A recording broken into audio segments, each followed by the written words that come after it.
adalah pasien-pasien dengan autis dan ADHD. Seringkali orang tua itu kesulitan membuat anak saya itu tetap di rumah aja. Mungkin lebih tepatnya kalau masa pandemi ini adalah disebut istilah cabin fever ya, di mana perasaan negatif atau emosi negatif itu muncul karena akibat terlalu lama kita di dalam rumah.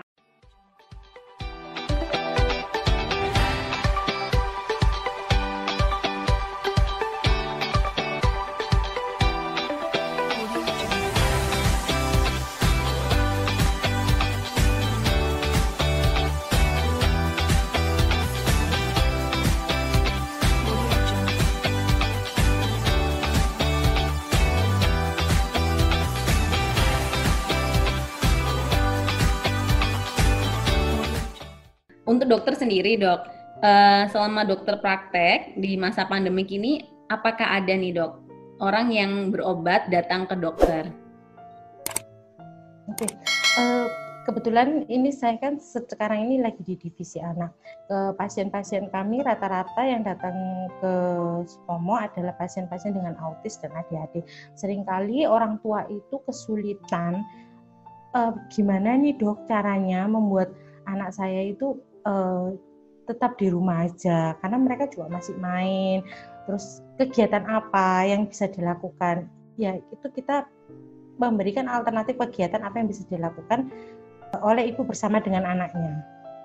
Nah, jadi pada saat pandemi ini kita melibatkan orang tua ya, ayah ataupun ibu ataupun mungkin anggota keluarga yang lain untuk membantu menemani anak.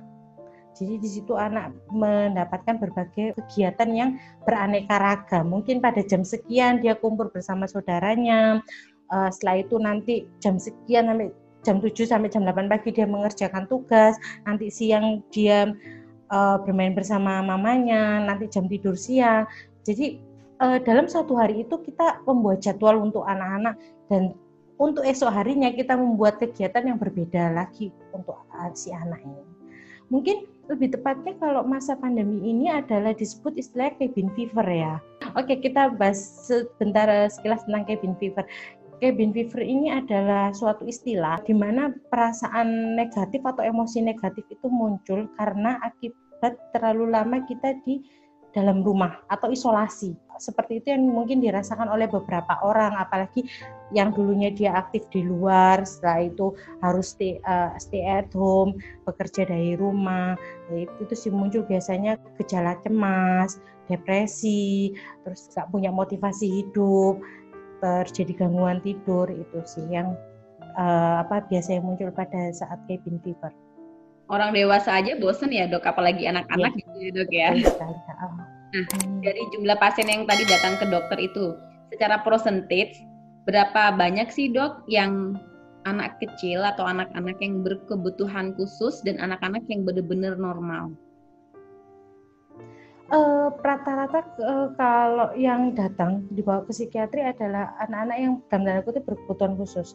Biasanya kalau dia sudah sesuai tumbuh kembangnya, itu tuh tidak dibawa. Biasanya yang dibawa ke seorang psikiater adalah dia yang anaknya mungkin ada gangguan tingkah laku, anaknya tidak sesuai dengan teman-temannya. Biasanya dia suka bermain ataupun suka berkumpul bersama dengan teman-temannya itu, tapi anak ini enggak, dia lebih suka menyendiri. Itu prosentasenya sekitar hampir 90% ya, anak dengan berkebutuhan khusus dibandingkan anak yang tidak ada masalah apapun.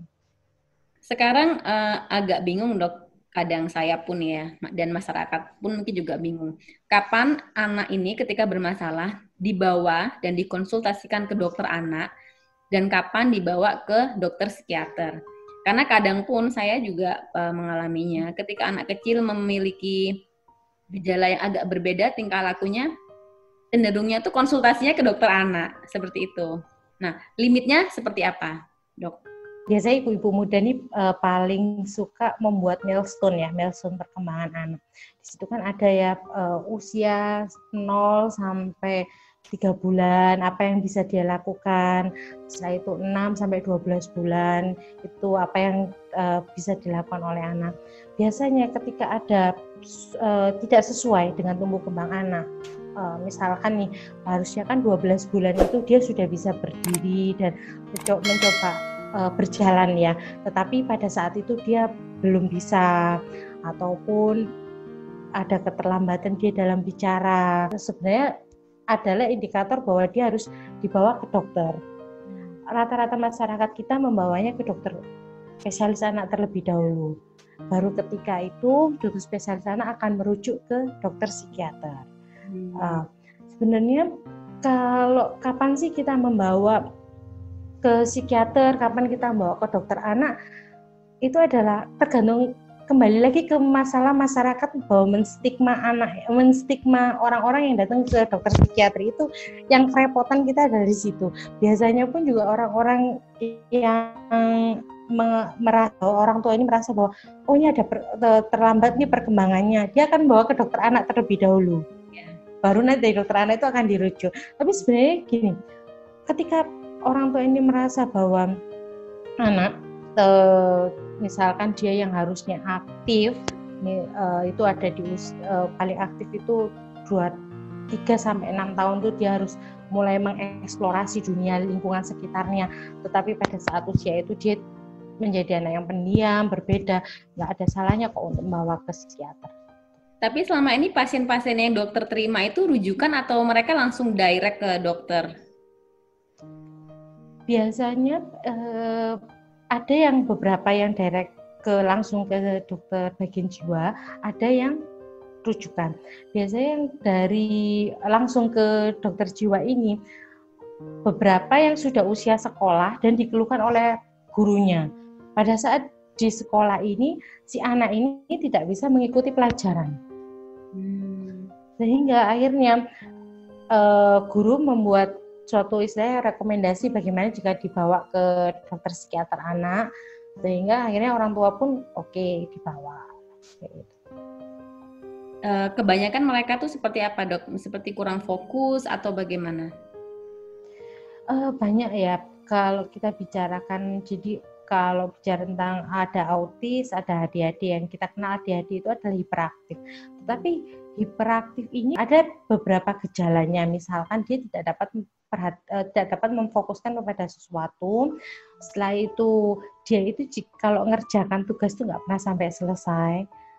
Habis ada juga dia adalah tipikal orang yang anak-anak yang tidak bisa, paling kita mudah lihat tidak bisa antri, tidak sabaran untuk menunggu.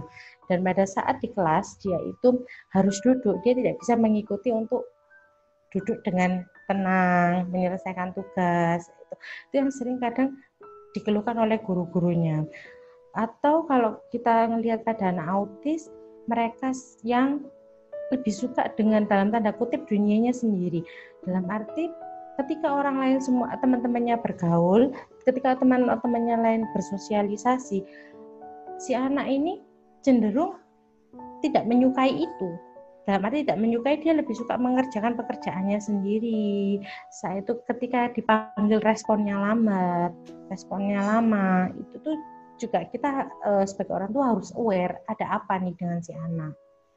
Apa nih saran-saran dokter kepada masyarakat di luaran sana terkait kondisi pandemik juga, bagaimana orang tua itu agar lebih memahami anak lagi, seperti apa, Dok? Jadi ini lebih ke pesan-pesan gitu, Dok.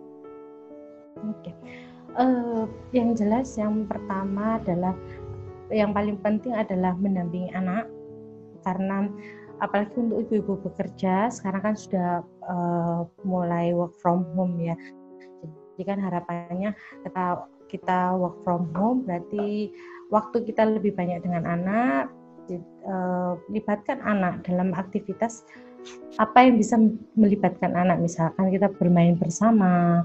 Itu yang kedua adalah melakukan aktivitas yang mungkin yang tidak bisa dilakukan pada saat kita tidak work from home. Misalkan kita dulunya kita nggak punya waktu untuk belajar atau membacakan dongeng untuk anak, terus kita jadi pada saat work from home ini lebih punya banyak waktu, kita bisa membacakan itu, kita bisa melakukan itu. Yang paling penting adalah mengenali emosi anak. Kita belajar untuk anak, kita membelajarkan anak mengungkapkan apa yang dia rasakan, apa yang dia mau. Jadi kita sebagai orang tua harus lebih peka terhadap emosi anak. Ketika anak ini bosan, apa yang harus kita lakukan? Karena tiap orang tua pasti punya trik yang berbeda dalam menghadapi masalah si anak.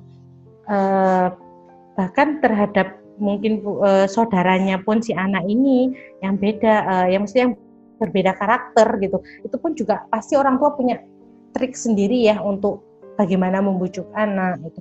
Yang paling penting sih itu mengenali emosi anak, lakukan aktivitas bersama anak, dan